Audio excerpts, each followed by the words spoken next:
오늘부터 요한복음 강해 시작합니다. 요한복음만큼 저자가 이 기록 목적을 분명히 밝힌 복음서가 없습니다. 요한복음의 저자 요한은 왜 이 책을 기록했는지를 분명히 밝힙니다. 그러하기에 이 책을 보고자 하는 우리는 이 책의 기록 목적을 알고 그 목적에 부합하는 의도를 가지는 것이 당연한 것입니다. 이 책의 기록 목적은 요한복음 20장 31절에서 말합니다. 오직 이것을 기록함은 너희로 예수께서 하나님의 아들 그리스도이심을 믿게 하려 하며 또 너희로 믿고 그 이름을 힘입어 생명을 얻게 하려 함이다 라고 얘기합니다. 요한은 오직이라고 하면서 자신이 밝히고자 하는 목적 이외에 다른 목적이 없다라고 말합니다. 이 목적에는 다른 의도도 없다라고 분명히 밝히고 있어요. 그의 목적이 뭡니까? 첫 번째, 너희로 예수께서 하나님의 아들 그리스도이심을 믿게 하려 하며, 둘째, 너희로 믿고 그 이름을 힘입어 생명을 얻게 하려 합니다 라고 말합니다. 요한이 말하는 바처럼 오직 요한복음은 이 두 가지 목적 외에는 없습니다. 그러하기에 우리는 이 요한복음을 보면서 이 두 가지 사안에 초점을 맞춰야 된다는 것이죠. 이 사안을 벗어난 다른 것을 보고자 한다면 여러분은 출입구가 다른 빌딩에 들어가는 것이나 마찬가지가 됩니다. 다른 소속 기관으로 들어가게 된다는 것이죠. 오늘 많은 사람들이 성경을 접하면서 범하는 실수가 바로 이것입니다. 저자의 의도를 파악하지 않으려는 것이죠. 성경이 무엇을 말하는지 어떤 분명한 목적을 가지고 기록되었는데 그 목적에 부합하여 따라가려고 하지 않는다는 겁니다. 그 결과 성경에서 말하고자 하는 핵심적인 목적에서 빗나간다는 것이죠. 성경을 살아있는 하나님의 말씀이라 여기며 그것에 자신의 견해를 굴복시키고 그 뜻에 복종하기보다는 그저 성경을 자신의 견해와 자신의 상황에 맞춰서 아무렇게나 해석하고 적용해도 된다라고 얘기하는 것이죠. 성경을 보면서 이 구절이 과연 어떤 목적으로 말하는 것일까? 무슨 의미일까? 라고 밝히기보단 말입니다. 그래서 성경이 말하고자 하는 이 영적이면서도 영원한 나라에 들어가는 것이 아니라 자기 견해가 만든 기독교 세계 안에 갇혀버리게 된다는 거예요. 그들은 다른 소속 기관에 들어간 사람들처럼 다른 하나님, 성경이 말하지 않은 다른 신앙적 견해, 성경이 말하지 않은 다른 믿음을 갖고 있습니다. 이것은 굉장히 위험하죠. 그러기에 우리는 이 요한이 밝힌 목적 앞에 나의 견해나 의도나 나의 안에 있는 그 모든 요소를 다 내려놓고 요한이 의도하는 바를 따라가야 되는 것이 합당하다는 것이죠. 앞에서 요한이 밝힌 이 두 가지 목적은 기독교의 핵심이며 기독교의 본질입니다. 사실 이 두 가지 사안은 요한복음 외에 성경 전체가 의도하는 그 목적과 맥을 같이 합니다. 다른 것을 성경은 말하지 않는다는 것이죠. 예수를 믿는 것과 그 예수를 믿어 생명을 얻게 하는 것, 이것이 성경이 궁극적으로 우리에게 말하고자 하고 전하고자 하는 메시지라는 것입니다. 사도행전에서 사도 베드로와 요한이 성전 미문에 앉아있는 안진뱅이에게 말하는 그 말의 내용 중에 기독교가 궁극적으로 주고자 하는 것이 무엇이며 여러분이 기독교 안에서 얻고 가야 될 것이 무엇인지를 분명히 알 수 있습니다. 사도 베드로와 요한이 안진뱅이에게 무엇이라고 말합니까? 은과 금은 내게 없거니와 내게 있는 것을 내게 주노니 나사렛 예수의 이름으로 일어나 걸으라 라고 말합니다. 그렇습니다. 기독교는 세상이 원하는 은과 금이 없다라고 얘기해요. 즉 사람들이 원하는 것들을 줄 수 없다라고 얘기하는 겁니다. 지금도 이 사회에서 살아가는 모든 사람들이 땀을 흘리며 추구하고 있는 모든 것들이 있잖아요. 성경에서는 그것을 은과 금이라고 결집하고 있습니다. 성경은 얘기합니다. 기독교는 그것을 줄 수 없고 그것이 없다라고 얘기해요. 그러면서 이 사도들이 자신들에게 있는 것을 줍니다. 즉 교회가 줄 수 있는 것. 즉 성경 전체와 이 요한복음이 말하고자 하는 가장 궁극적인 것. 여러분들이 기독교 내에 들어와서 유일하게 얻을 수 있는 한 가지를 얘기해요. 제가 말하는 유일한 것이라는 것을 기억하십시오. 그러나 유일한 것이지만 이것은 영원하고 가장 가치 있으며 여러분 내면이 그 어떤 장벽에도 불구하고 뛰어넘어 어떤 희생을 치르면서까지 따라갈 수 있을 만큼의 기쁨을 만들어내는 가장 궁극의 목적이에요. 뭡니까? 그런 나사렛 예수 그리스도의 이름이에요. 사도들이 이것을 그 안진뱅이에게 주자. 그가 어떻게 됩니까? 40년 동안 죽어있던 그 안진뱅이의 다리의 근육이 살아나는 거예요. 그의 죽었던 혈관에 다시 피가 돌기 시작하는 겁니다. 근육에 힘이 생겨나는 거예요. 다리의 근육이 살아난 겁니다. 그리고 그는 기뻐 뛰며 성전에 들어가 하나님을 찬미하는 거죠. 예스! 이게 생명이에요.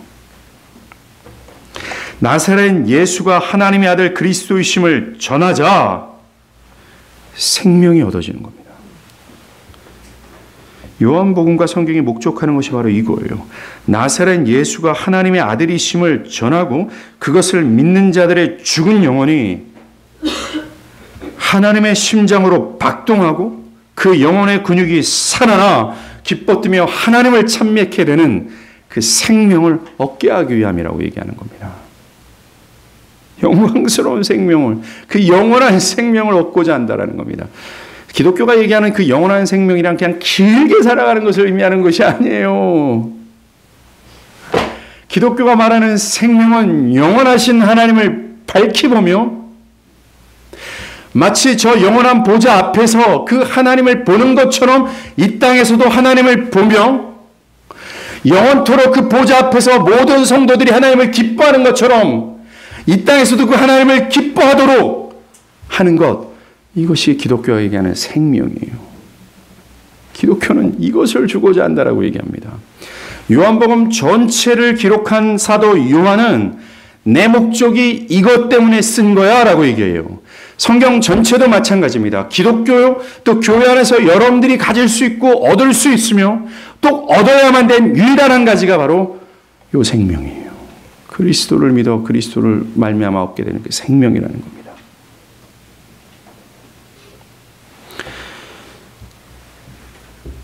왜 요한복음을 비롯해 모든 성경의 메시지가 예수를 믿어 예수를 말미암아 생명을 얻게 하는 것이 될까요?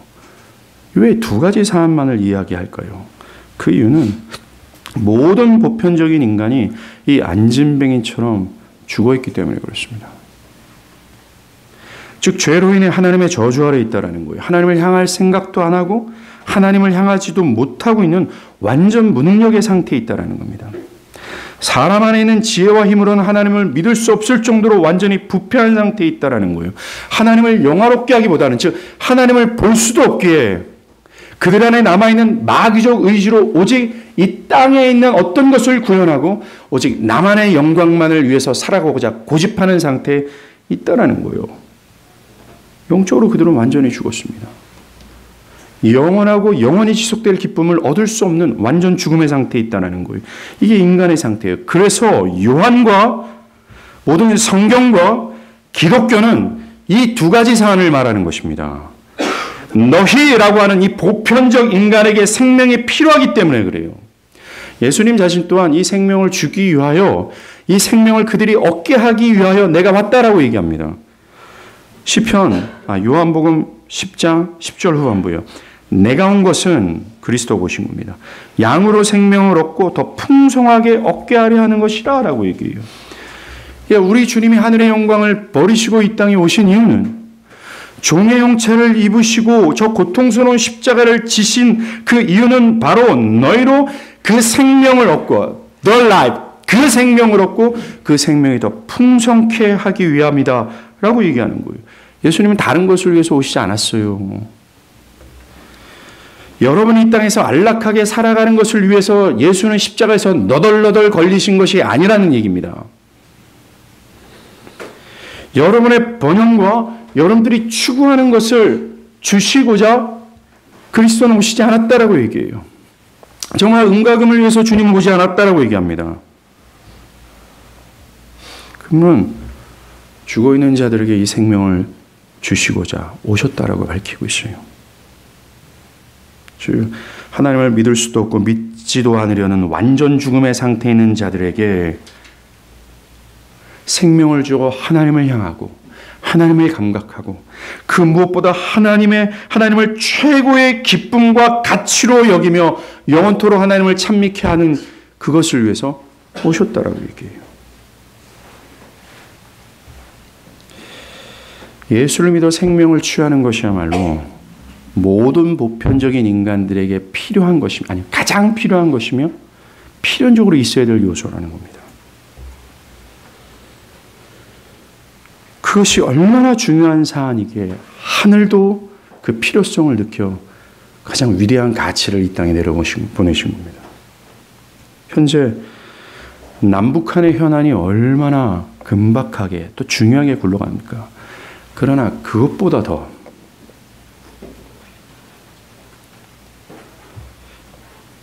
권력을 가지고 있던 그렇지 않는 자에게도, 여러분의 가장 사랑하는 자녀에게도, 당장 내일 있을 중요한 프로젝트를 앞둔 사람에게도 가장 중요한 것이 바로 이 생명이며 생명을 얻는 것이라고 얘기하고 있습니다. 그런데 안타까운 사실은요, 오늘날 많은 사람들이 이 핵심적인 사안에 대해서 별로 중요성을 느끼지 못한다는 것입니다. 예수를 믿는 것과 그로 생명을 얻는 것에 대해서 별 시덥지 않은 반응을 보인다는 겁니다. 매우 무성의한 반응을 보여요. 심지어 교회 안에서도 말이죠. 기독교 핵심적인 사안임에도 불구하고 그것은 너무나도 기본적인 사안이라고 생각하며 그것은 기독교에 입문할 때야 필요할 때입니다. 목사님. 필요한 사안입니다. 그러면서 그들은 다른 모든 것에 관심을 돌리고 있어요.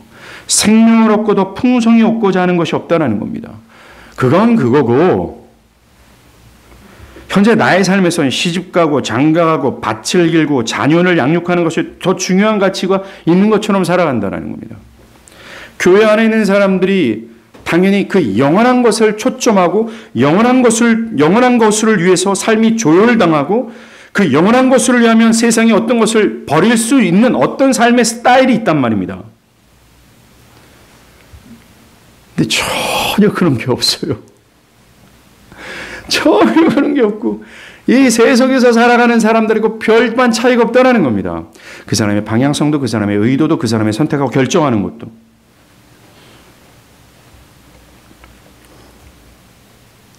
이 굉장히 중요한 사안이 뒤로 물러나고 있어요. 여러분들은 어떻습니까?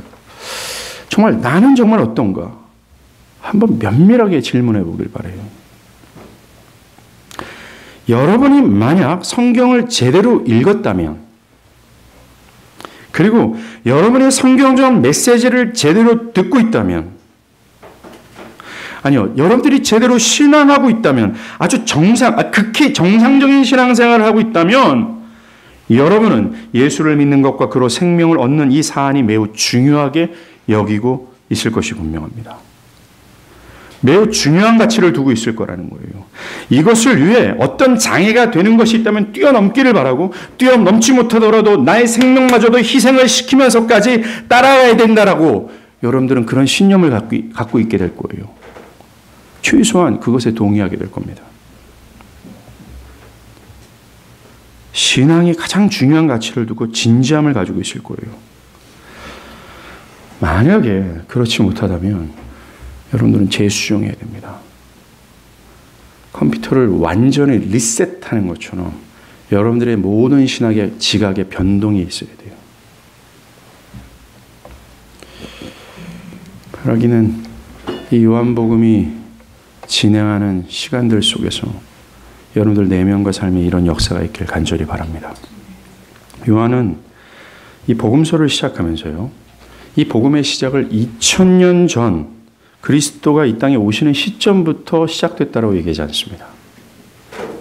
그는 이 복음의 출발을 그 전보다 훨씬 전인 온 우주 만물이 시작되기 이전으로 거슬러 올라가요. 1절에 태초에 말씀이 계셨다라고 시작하시죠. 여기서 말하는 태초란 모든 만물이 창조되는 시점을 말합니다. In the beginning. 모든 만물이 창조되는 그 시점이죠. 그러면서 말씀이 14절에 가서야 이 말씀이 성육신하신 하나님의 아들 그리스도라는 사실을 밝혀요. 하지만 우리는 오늘 말씀을 보겠습니다.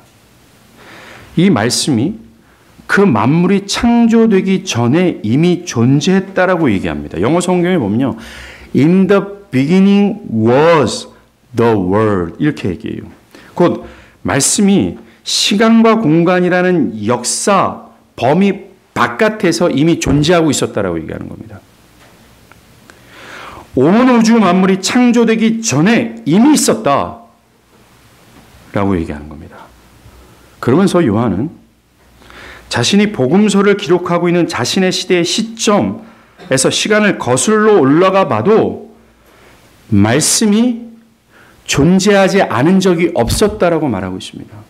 즉 창세 전 태초 온 우주 만물이 시작되기 전 이미 말씀은 계셨고 계속해서 말씀은 존재하고 있었다라는 거예요. 언제까지요? 요한이 그 요한복음을 기록하는 시점까지요. 그렇다면 이 요한복음을 비롯한 모든 성경은 모든 세대의 모든 사람들이 적용해야 될 진리입니다. 그렇다면 이 말씀은 요한 때까지만 존재한 것이 아니라는 거죠. 창세전에 이미 존재했던 그 말씀은 우리 시대까지 존재하고 있다는 것을 오늘 이 시점에서 우리가 성경을 볼 때 알 수 있다는 것입니다. 예, 맞습니다.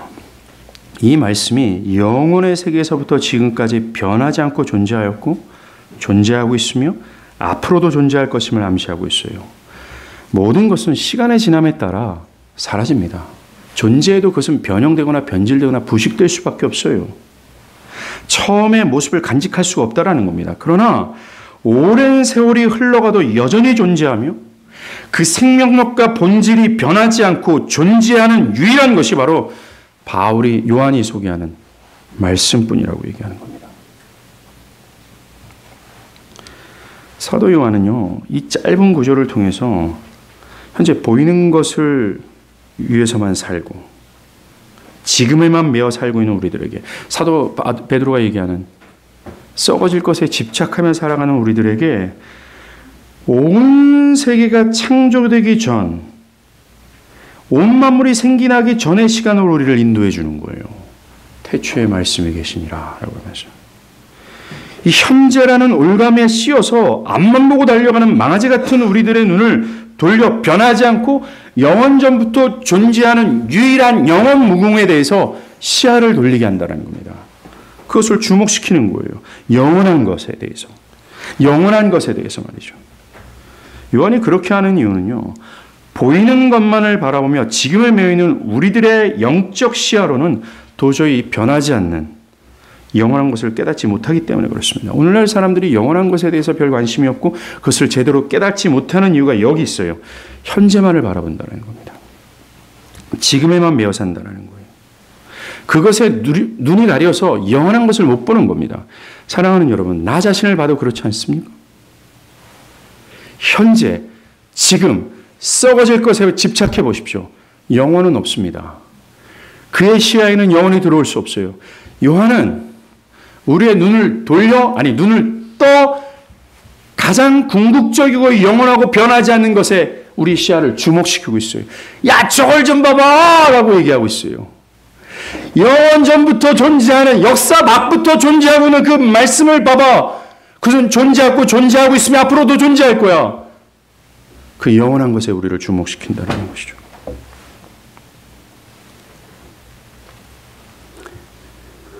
그는 우리에게 자신이 말하고자 하는 것은 앞으로 이 땅 현재의 것이 아니라는 것을 암시해 주고 있습니다. 그러면서 내가 앞으로 말할 것은 영원하고 진정한 거야.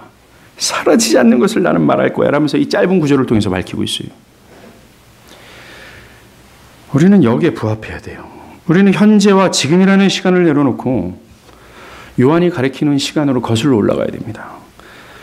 그가 가리키는 태초전에 이미 존재하였고 아무리 시간을 거슬러 올라가도 존재하지 않았던 적이 없는 그때도 있었어요.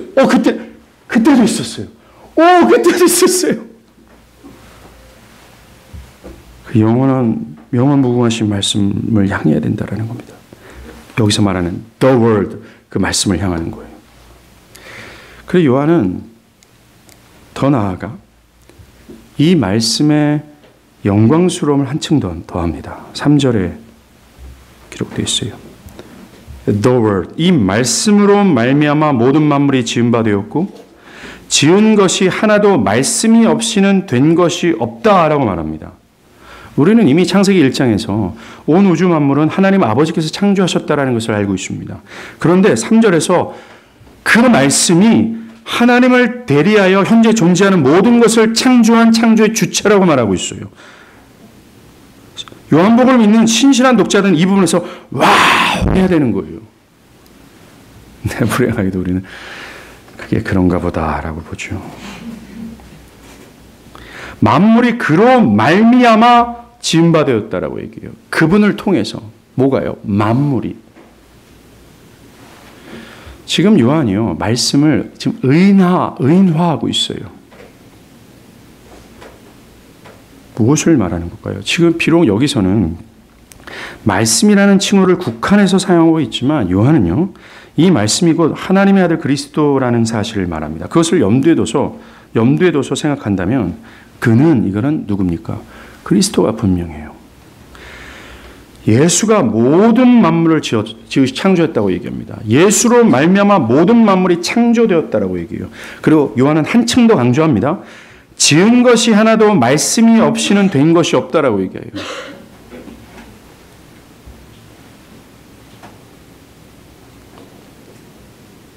모든 것이요. 모든 만물이 이 말씀이신 그리스도께 의존하고 있음을 알 수 있습니다. 모든 것들이 모든 것들이 말씀으로 생겨났기 때문에 그래요. 하늘의 달과 별과 해도요. 모든 은하계와 이 땅에 현존하는 모든 생명들이 말씀의 것이라는 겁니다. 저와 여러분이 포함된 모든 인류는 이 말씀으로 말미암아 지은 바 되었고 그로 말미암지 않고는 서 있는 인류가 단 한 명도 없다라고 얘기하는 거예요. 전적으로 모든 만물과 인류는 말씀이신 그리스도의 것이에요. 모든 인류의 생명과 생존도 말씀으로부터 주어졌다고 얘기합니다. 말씀이 없다면 어떤 생명도 생존도 불가능하다는 거예요. 철저히 모든 인류는 이 말씀에 비치고 있으며 의존하고 있다는 겁니다. 바울은 한층 더 나아가 이걸 설명해요. 성경 찾아볼게요. 골로새서 1장입니다. 골로새서 1장 16절과 17절이에요. 골로새서 1장 16절과 17절 제가 읽어드릴게요. 만물이 온 우주 안에 있는 모든 것들이 그에게서 창조되되 하늘과 땅에서 보이는 것들과 보이지 않는 것들과 혹은 왕권들과 주권들이나 통치자들이나 권세들이나 만물이 다 그로 말미암고 그를 위하여 창조되었고 또한 그가 만물보다 먼저 계시고 만물이 그 안에서 함께 섰느니라. 바울은 보이는 것들뿐만 아니라 보이지 않는 모든 것들이 말씀으로 말미암아 창조되었다라고 얘기하고 있어요. 우리는 보이는 것들만 보지 말고 이 시간 보이지 않는 것들을 한번 생각해 보십시오. 저 심에 가장 깊숙이 있는 그 생물들과 너무나 작고 미세한 이 박테리아뿐만 아니라 보이지 않는 것들, 무엇보다 분명히 존재하지만 보이지 않는 사랑, 인내, 믿음, 신뢰, 그 사람의 내면 안에 분명히 존재하고 있는 어떤 견해, 정신, 방향성, 그의 의지, 어떤 계획, 이 등등이 다 말씀으로 말미암았다라고 얘기하는 겁니다. 보이는 것과 보이지 않는 모든 것들이 말이죠. 말씀으로 말미암지 않고는 없다라고 얘기해요. 그리고 중요한 사실을 골로새서에서 얘기합니다. 모든 것들이 말씀을 위해 창조되었다라고 얘기해요. 사실 만물은 만물 자체를 위해 존재하지 않습니다. 우리에게 적용하면 인간 또한 마찬가지예요. 인간 내면 안에 있는 견해, 정신, 성향, 어떤 계획, 또 인간 관계에서 나타나는 분명히 존재하는 사랑, 신뢰 등등은 인간 자체를 위해서 존재하는 것이 아니라 뭘 위해서 존재하고 지음받았습니까? 말씀을 위해서요. 그래서 우리는 모든 만물은, 보이는 것과 보이지 않는 모든 만물의 주인은 그리스도시며 그 모든 만물은 그리스도를 의존하고 있으며 그분으로부터 모든 생존에 필요한 모든 것을 공급받았기에 그리스도께 빚지고 있으며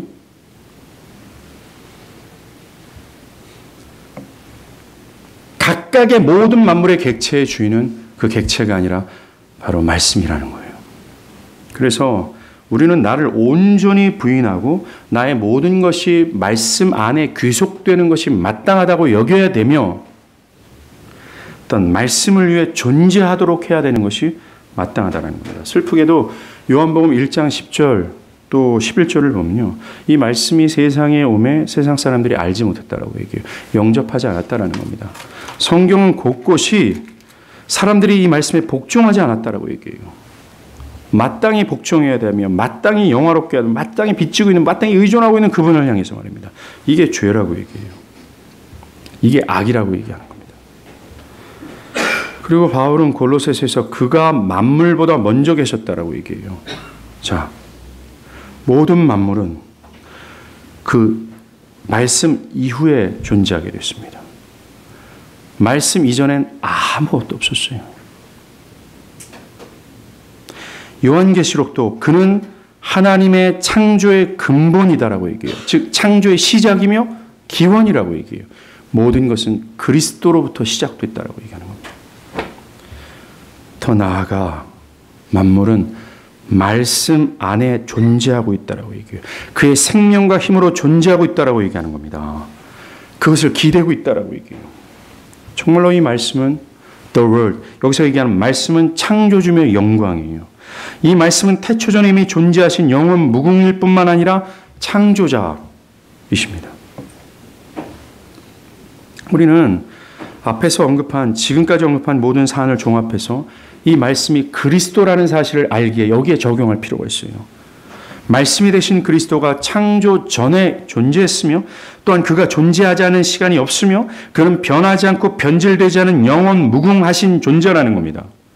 또한 말씀 되신 그리스도께서는 하나님 아버지의 대리자로서 현존하는 모든 만물, 즉 보이는 것과 보이지 않는 모든 만물을 창조하신 창조자라고 얘기해요. 보이지 않는 것들, 보이는 것들 모두란 말입니다. 더 나아가 예수로 말미암지 않고는 존재하는 것이 단 한 가지도 없다라고 얘기합니다. 그러하게 보이는 것과 보이지 않는 모든 것의 주인이 그리스도며 모든 것은 그리스도의 것이며 그리스도께 모든 만물이 그리스도를 의존하고 있다는 거예요. 지금 여러분들 이 요한복음 1장 초반에 요한은 그리스도의 영원하고 영광스러움을 펼치고 있어요. 그러나 나는 이분을 얘기할 거야 라고 얘기하고 있습니다. 뿐만 아닙니다. 모든 것들은 예수를 위해 창조되었다라고 얘기하는 겁니다. 그러하게 우리의 삶에 보이는 모든 영역이 그리스도께 귀속되어야 되고 그리스도를 위해 존재해야 되는 겁니다. 여러분 직장, 사업, 학업, 여러분들의 체력, 남아있는 세포 하나도 이 심장을 박동하게 하는 뭐로 박동하는지 모르겠는데 허파나 피도 그리스도의 것입니다. 그리스도를 위해 존재해야 돼요. 그리고 여러분들의 견해, 정신, 계획, 방향성, 의지도 그리스도를 위해 있어야 된다라고 얘기합니다.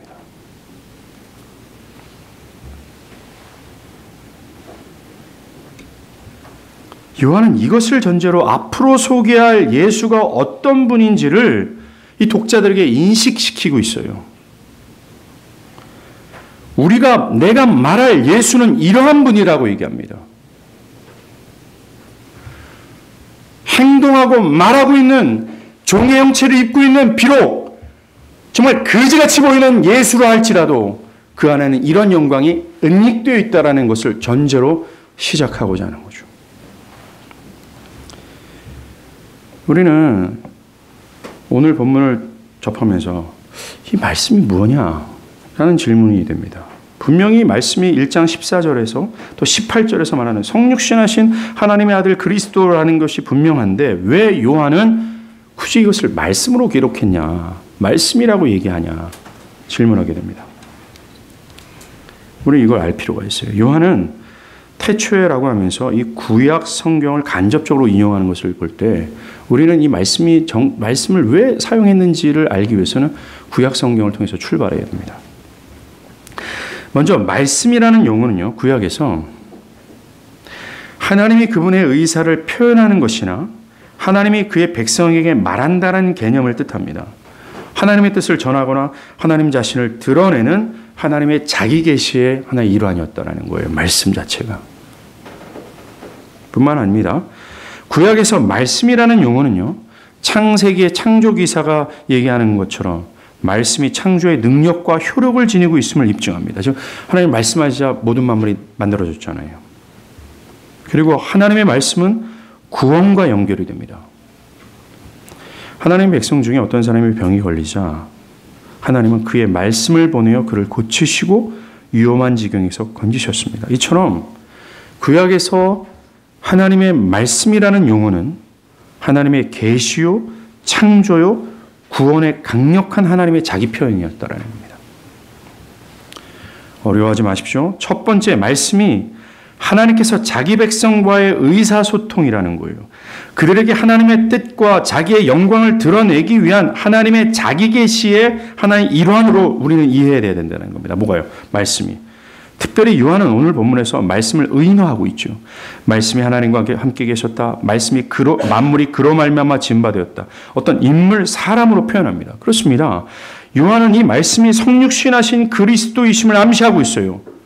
그러면서 이 말씀 되신 그리스도가 하나님의 자기 계시임을 이 말씀이라는 용어를 사용해서 말하고자 하는 겁니다. 즉 예수 그리스도의 영원한 존재와 그가 이 땅에서 하시는 모든 사역과 모든 말이 하나님의 자기 계시라는 거예요. 즉 그 백성들을 향한 하나님의 메시지며 하나님의 뜻을 구현하는 것이며 또 하나님께 궁극적으로 그들에게 무엇을 요구하는 것인지에 대한 하나님의 계시의 방편이 바로 예수라는 거예요.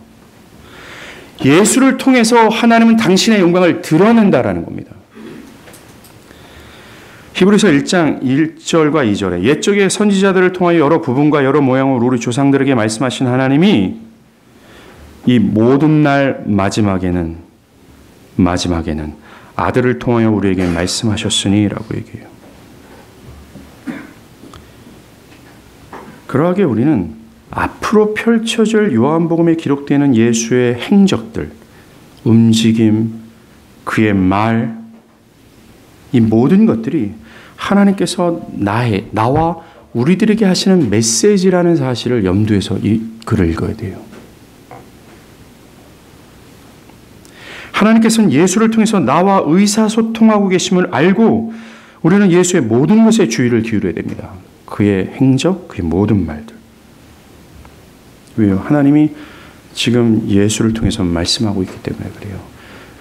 이것을 우리에게 말하고자 요한은 예수라 얘기하지 않고 말씀이라고 오늘 본문에 기록하고 있는 겁니다.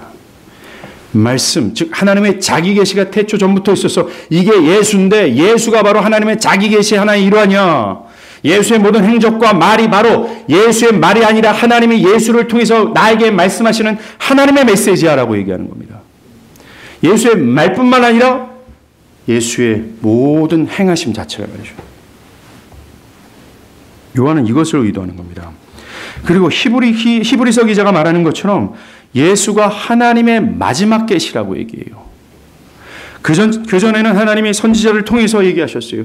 그전에는 율법과 십계명과 성막을 통해서 하나님 말씀하셨어요. 그런데 이제 모든 날 이 마지막에는 finally 최종적으로 예수를 통해서 하나님이 말한다라고 얘기합니다.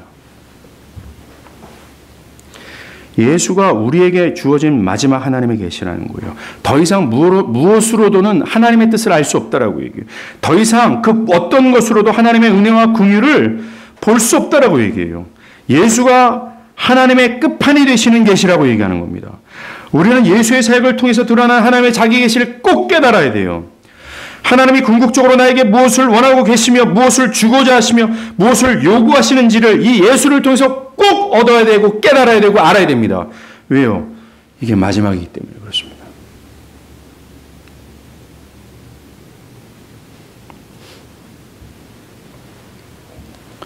이게 마지막이에요. 우리는 요한이 전하는 이 예수를 붙들고 사모하고 향해야 됩니다. 이게 우리에게 주어진 마지막 기회이기 때문에 그래요. 그리고 말씀이라는 용어가 창조랑 연결했잖아요. 구약에서는. 이 말이 뭡니까? 말씀이신 그리스도가 새 창조의 주체가 된다는 거예요. 즉 죄로 인해 타락해서 하나님께 나아가지 못하는 이 무능력한 죄인들을 다시 살려 새로운 피조물로 만드실 수 있는 분이 바로 이 말씀 되신 그리스도라는 거예요. 나를 새롭게 변화시킬 수 있는 유일한 분이 그리스도라는 겁니다. 그리고 이 말씀이라는 용어가 구원이랑 연결된다고 그랬잖아요. 마찬가지입니다. 우리를 구원하실 주가 그리스도밖에 없다라고 얘기해요. 우리를 구원하실 유일한 분이 예수라고 얘기하는 겁니다.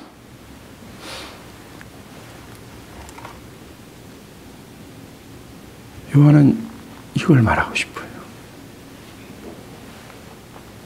너무나 이 세상의 모든 찢기들에 함몰된 우리들의 영적인 시야를 다 벗겨 유일한 말씀이시며 유일한 영원 무궁이 되시는 그리스도께 요한은 초장에 주목시키는 거예요. 이것을 보십시오. 세상에서 눈을 돌이켜서 이것을 보십시오. 제발 내 내면 안에 있는 여러 수많은 잡동사니들을 다 치워버리고 에스겔 선지자가 말한 것처럼 이 그리스도를 향하십시오. 더 이상 주어질 계시가 없습니다. 더 이상 우리가 얻을 수 있는 은혜와 긍휼이 없어요. 더 이상 어떤 것을 통해서 하나님의 뜻과 하나님의 계획과 하나님의 요구하시는 것을 알 수가 없어요. 오직 그리스도입니다. 그리고 마지막으로 매우 놀라운 사실은 이 말씀 되신 그리스도가 하나님이라고 얘기해요. 오늘 보면 1절 후반부에 이 말씀이 하나님과 함께 계셨으니 이 말씀이 곧 하나님이라 말하지 않습니까? 곧 하나님이라. 먼저 요한은 이 말씀과 하나님을 구별된 존재로 설명합니다. 보면 하나님과 함께 계셨던 말씀. 즉 말씀이 하나님 아버지와는 구별된 존재로서의 하나님이라고 얘기해요.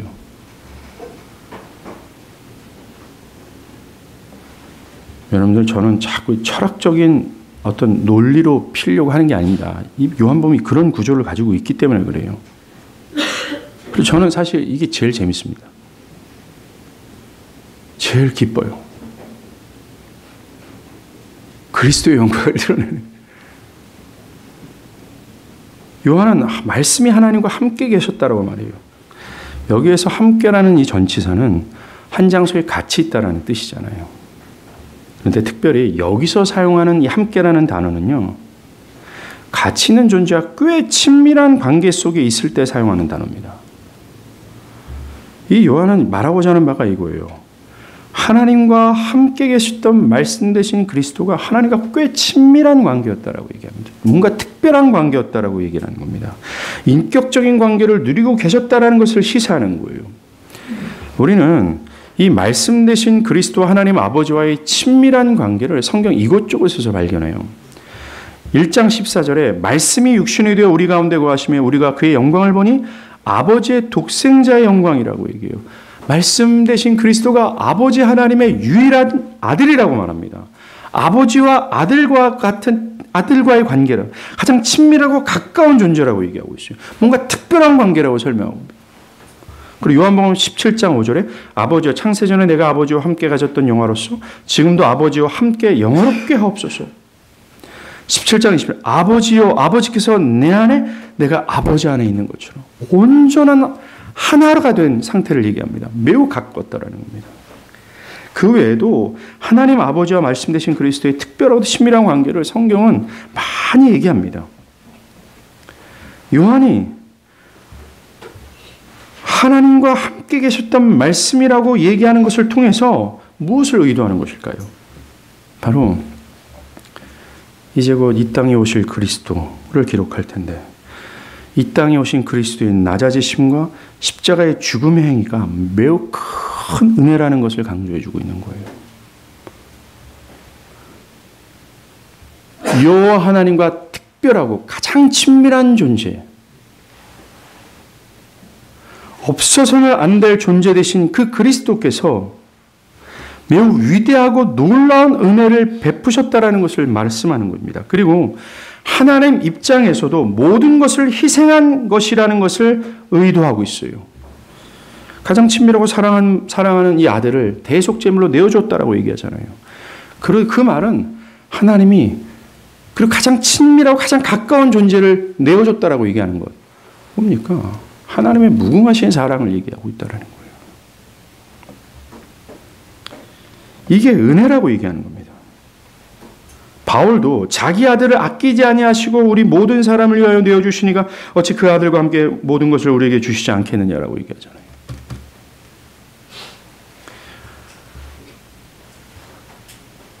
성부와 성자의 은혜와 사랑을 경배하십시오.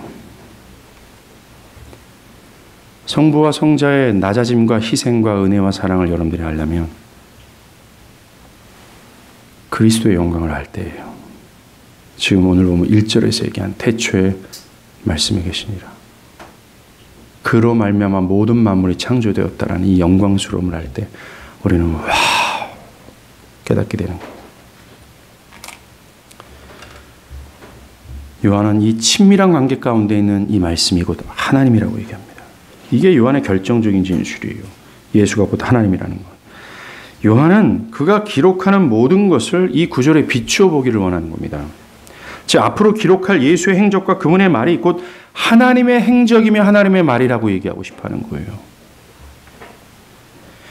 그의 말에 권위가 있음을, 그 말이 참이고 진리라는 것을 천명하고 있는 겁니다. 우리는 그분의 말씀의 권위에 온전히 굴복해야 돼요. 그 말씀이 온 우주의 유일한 진리며 참이라는 것을 믿어야 된다는 겁니다. 왜냐하면 그분이 하나님이기 때문에 그래요. 우리가 요한복음을 읽습니다. 여기서 움직이는 그 그리스도의 모든 행적과 말이 곧 하나님의 행적과 말이라는 거예요. 그분의 말은 권위가 있으며 그분의 말은 참이며 그분의 말은 진리라는 겁니다. 그래서 이 앞에서 비껴나가지 않길 바랍니다. 이 앞에서 저항하지 않길 바라요. 이 앞에서 변명하지 않길 바랍니다. 이 앞에서 진실해야 되며 이 앞에서 우리는 직면해야 되며 이 앞에서 우리는 회개해야 되고 돌이켜야 되고 변형시켜야 된다는 거예요. 요한은 이것을 의도하고 있다는 겁니다. 우리는 그분의 권위 앞에 엎드려야 됩니다. 그분의 말씀의 권위 앞에 굴복해야 되는 거죠. 나의 모든 교회를 왁스처럼 녹아버려야 된다는 겁니다. 그리고 내가 그분으로 말미암아 창조되었고 그분의 생명과 힘에 빚지고 있으며 그분의 힘과 생명으로 지금도 존재하고 있다는 것. 내 자신이 그분의 것이라는 것. 그분을 위해 창조되었다는 것. 그러하게 우리는 마땅히 이분의 말씀과 행적 앞에 엎드려야 되는 거예요. 굴복해야 되는 거예요. 그분이 하나님이기 때문에 그렇습니다. 결론을 맺습니다. 우리는 요한의 복음서에서 처음 소개하는 말씀이신 그리스도가 영광스러운 창조주며 영원한 무궁하신 분이며 하나님의 마지막 계심을 깨달아야 돼요. 유일한 은혜와 통로요, 그 다른 어떤 것이 없는 마지막 우리에게 기회로 주어진 은혜라는 사실에 주의를 기울여야 됩니다. 그리고 그리스도의 행적과 말을 통해서 오늘 날 지금을 살아가는 나에게 하나님이 나에게 말씀하신다라는 겁니다. 이 현장에서 나에게 말씀한다라는 겁니다. 누가요? 영광스럽고 영원무궁하신 하나님이. 그리고 예수를 통해서 그 영광스럽고 영원무궁한 하나님이 당신을 나에게 계시해주고 있다라는 거예요. 우리 하나님의 말씀 앞에 하나님이 나에게 뭐라 말하는지, 또 나에게 무엇을 요구하고 있는지, 궁극적으로 나에게 바라시는 것 뜻이 무엇인지를 기울여야 돼요. 기울여야 돼요. 마치 실로에서 사무엘의 말씀을 통해서 하나님의 영광이 나타난다는 것처럼 우리 요한복음 강의 시간을 통해서 그 하나님의 말씀으로 나타날 그 하나님의 영광을 우리는 봐야 돼요. 우리는 굴복하는 겁니다. 그 메시지를 듣고 회개하고 수정해야 되고 생명을 얻고 더 풍성히 얻는 그 은혜의 역사를 경험해야 되는 거죠. 바랍니다. 함께 기대하길 바랍니다. 기도하겠습니다.